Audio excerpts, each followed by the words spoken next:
For decades, Lisa Bonet existed like a whisper in Hollywood's roar, a presence felt but rarely fully understood. She was always just outside the glare, shaping culture without needing the spotlight.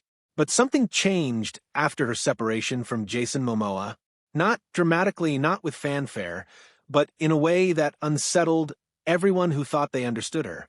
Friends noticed first, insiders followed, and the public eventually caught on. This was not a story of heartbreak, scandal, or reinvention for attention. This was a story of a woman quietly, resolutely reclaiming her life. Lisa Bonet's life began long before fame, and yet it's impossible to talk about her without the lens of public attention. Born in San Francisco and raised in Los Angeles, she grew up in an affluent, predominantly white neighborhood where she often felt out of place. As an only child following her parents' divorce, Lisa learned early the weight of solitude. That feeling of not belonging became a silent guide, shaping her sense of self and influencing the decisions she would make decades later. She drifted between worlds, never entirely anchored, always observing, always aware. Acting entered her life almost by accident. A friend invited her to a class, and in that space, being different wasn't a weakness, it was a kind of currency. That small step led to a guest appearance on St. Elsewhere while she was still in school, followed by a role that would define her early life. Denise Huxtable on The Cosby Show. At 16, she became part of one of the most influential portrayals of a black family in television history. Overnight, Lisa Bonet became a symbol of style, youthful confidence, and cultural influence.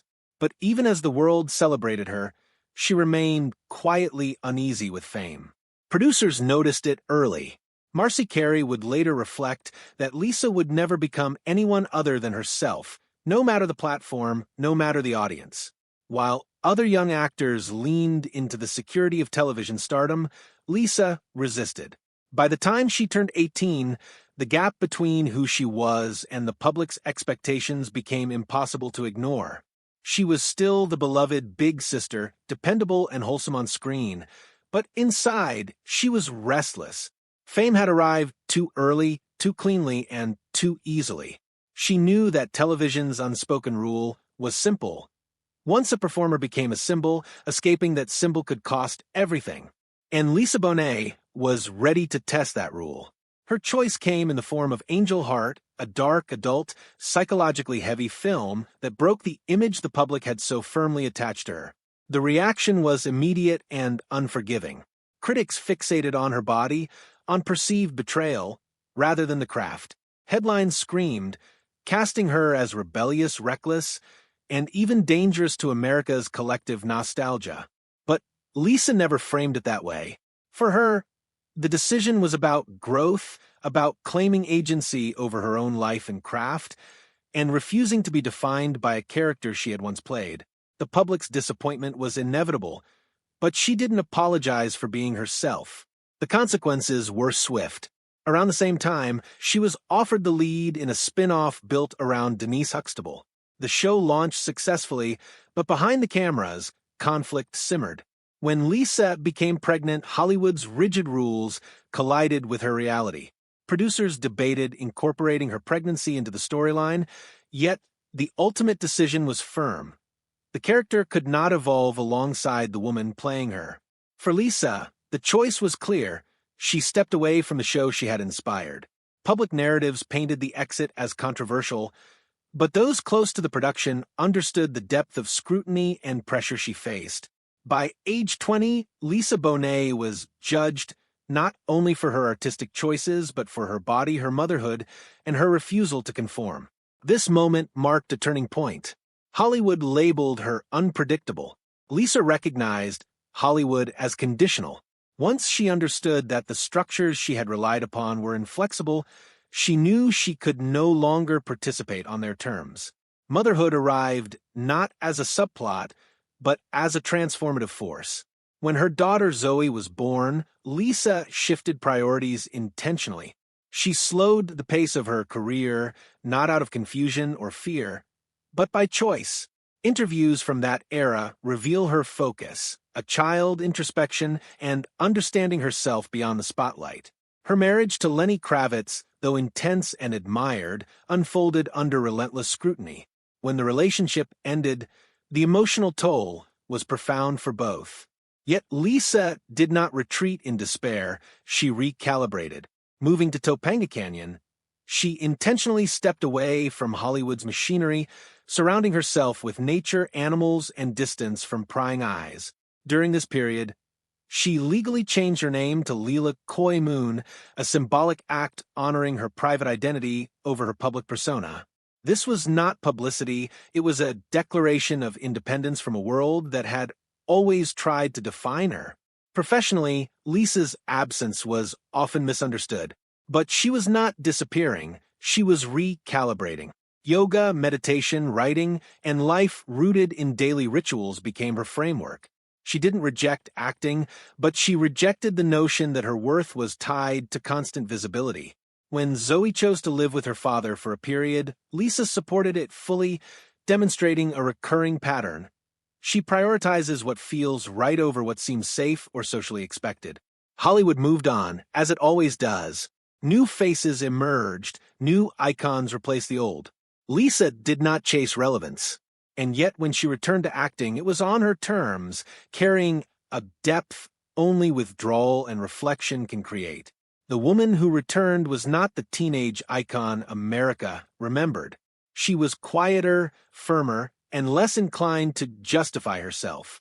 This restraint would characterize her life, including the love story that many assumed would finally anchor her, Jason Momoa. Their meeting years before headlines was private, almost incidental. Lisa had lived through fame, backlash, and withdrawal. Momoa was younger, unknown, and vulnerable in a way that mirrored her past self. Their connection unfolded away from cameras, away from industry pressure. Lisa valued his openness and emotional presence. He admired her stability and wisdom. Over time, they built a blended family, raising children with continuity and love rather than public spectacle. Lisa and Kravitz co-parented respectfully, and Momoa stepped into that dynamic without friction. For Lisa, the relationship was not about fairy tales or visibility, it was about safety, alignment, and mutual growth. But no life is static, and Hollywood's pressures never pause. As Momoa's career accelerated, long shoots and constant reinvention demanded time away. Public attention intensified. The pace that once energized him clashed with the stillness Lisa had spent decades cultivating. Over time, those differences became unresolvable. Their separation, when it became public, had already been lived privately for months. There was no scandal, no public outburst, just a quiet, deliberate acknowledgement that their paths no longer aligned. And this is where Lisa Bonet's transformation reveals itself fully. After the separation, there was no reinvention tour, no dramatic statements, no attempt to control perception. She did what she had always done. She stepped back, not in defeat, but in alignment. Friends described a woman lighter, grounded, and deliberate. She did not scramble to replace what was lost. She released it. Acting projects became secondary. Her last credited roles were years prior. For Lisa, work was never a measure of worth. It was a vehicle for honest expression. What began to attract attention was not her output, but her presence. She aged naturally, maintained routines of minimal makeup and natural skincare, and embraced her body without apology. Yoga, movement, and immersion in nature were not trends. They were the continuation of a life quietly built over decades. In a culture obsessed with reinvention, Lisa Bonet's refusal to perform healing disrupted expectations. She reminded the world that growth does not need an audience to be real. Hollywood's discomfort stems from clarity, not mystery. Lisa's evolution is not dramatic or performative, it is deliberate. She refused to chase validation, to rewrite her image, or to justify her absence. Instead, she prioritized what mattered to her: movement, connection, family, and self-respect.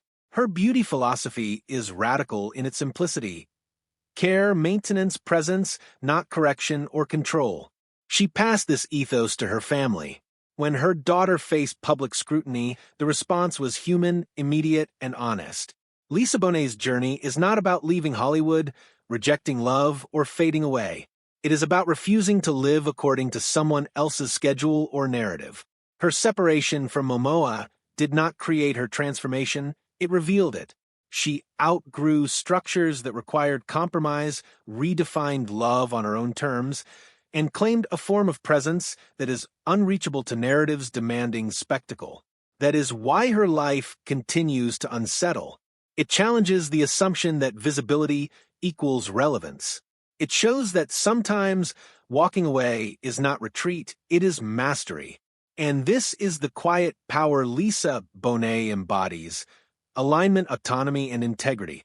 At an age when actresses are pressured to explain their choices, appearance, or absence, Lisa explains nothing.